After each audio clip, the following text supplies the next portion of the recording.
خالق قدوس جل وعلا نے ارشاد فرمایا افتطمعون ان یؤمنوا لکم، تو اے مسلمانوں کیا تمہیں یہ طمع ہے کہ یہ یہودی جو ہیں تمہارا یقین لائیں گے؟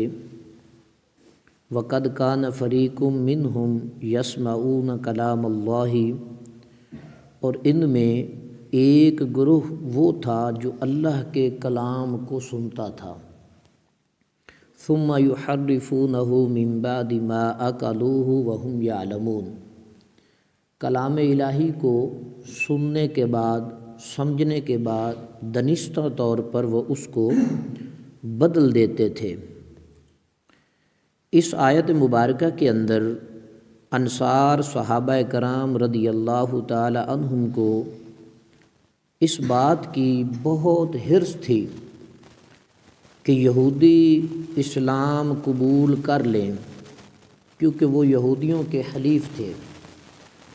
صحابہ یہ تمنا کیا کرتے تھے کہ یہ جو یہودی ہیں یہ دائرہ اسلام میں داخل ہو جائیں، کیونکہ یہ یہودی صحابہ کے پڑوسی تھے۔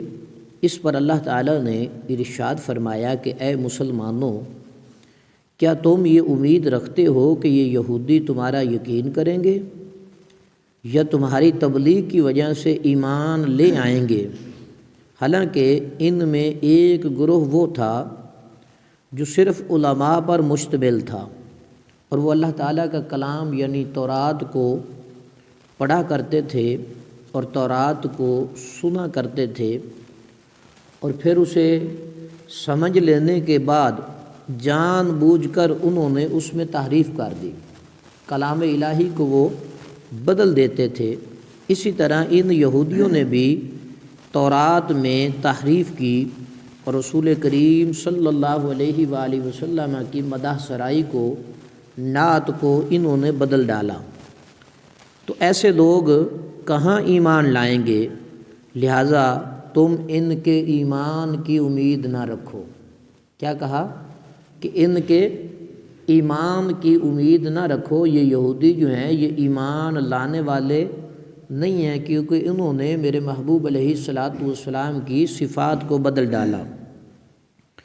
اس سے معلوم ہوا کہ جو راہبر، جو رہنما ہوتے ہیں، جو عالم ہوتے ہیں، ان کا بگڑنا عوام کے بگڑنے سے زیادہ تباہ کن ہے، کیونکہ عوام اپنے رہنما کو ان کے پیچھے ہی چلنے کی کوشش کرتی ہے۔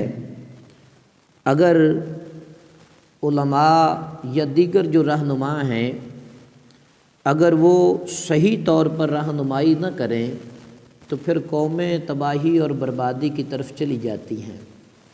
اس لیے علماء کو اور جو دیگر رہنما ہوتے ہیں ان کو صحیح طور پر لوگوں کی رہنمائی کرنی چاہیے، کیونکہ عوام الناس جو ہے وہ علماء کے اقوال پر عمل کرتے ہیں، ان کے افعال کو وہ دلیل بناتے ہیں۔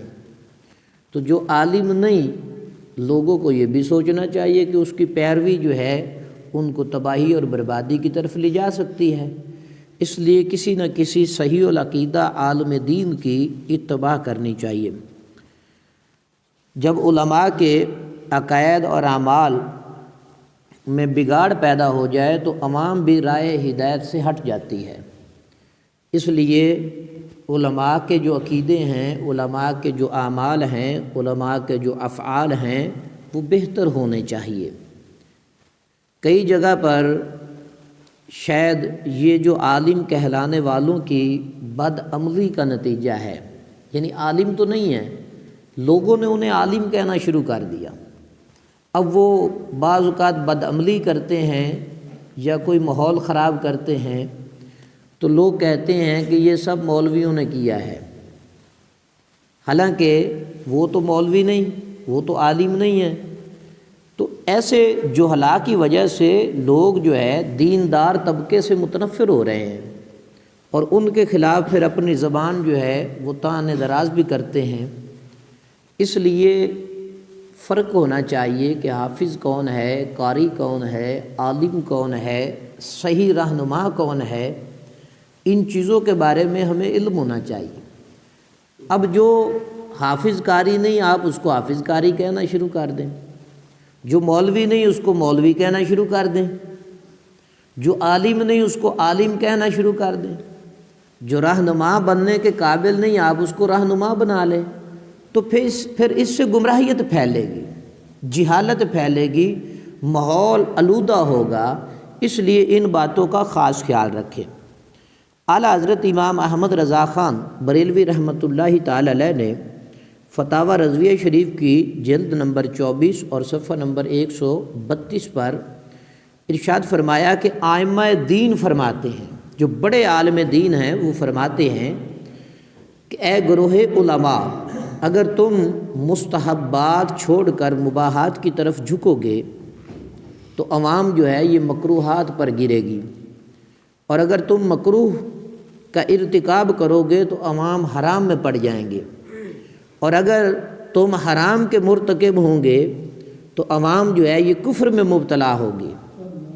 یہ ارشاد نقل کرنے کے بعد آپ نے فرمایا کہ بھائیو للہ، اپنے اوپر رحم کرو، اور اپنے اوپر رحم نہ کرو تو کم از کم رسول اکرم صلی اللہ علیہ وآلہ وسلم کی امت پر تم رحم کرو۔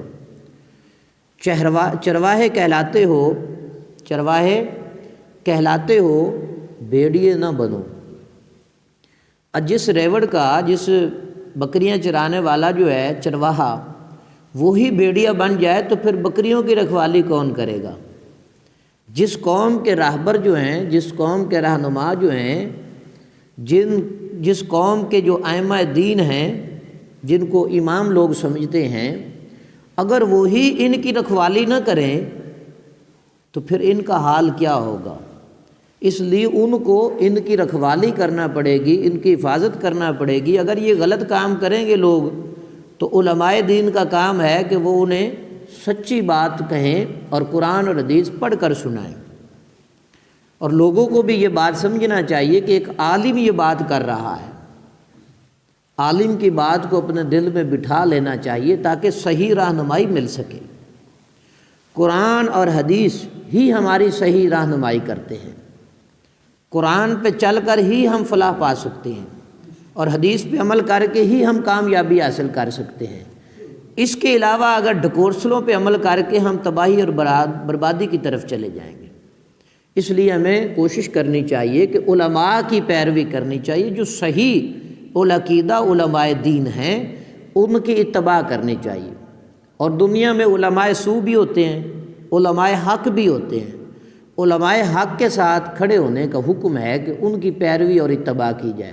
اگر علماء سو جو یعنی ظاہراً تو عالم کہلواتے ہیں لیکن حقیقت میں عالم نہیں ہیں، ان کے پیچھے آپ دوڑیں گے تو پھر آپ گمراہیت کی طرف چلے جائیں گے۔ اسی طرح جو صحیح رہبر اور رہنما ہیں ان کی ہمیں اتباع اور پیروی کرنی چاہیے، اور جو خود رہبر اور رہنما کہلوانے کے قابل ہی نہیں ہیں، خود رہبر اور رہنما کہلوانے کے قابل ہی نہیں ہیں، تو پھر ان کے پیچھے دوڑ کر ہم اپنے آپ کو گمراہیت کی طرف لے جائیں گے۔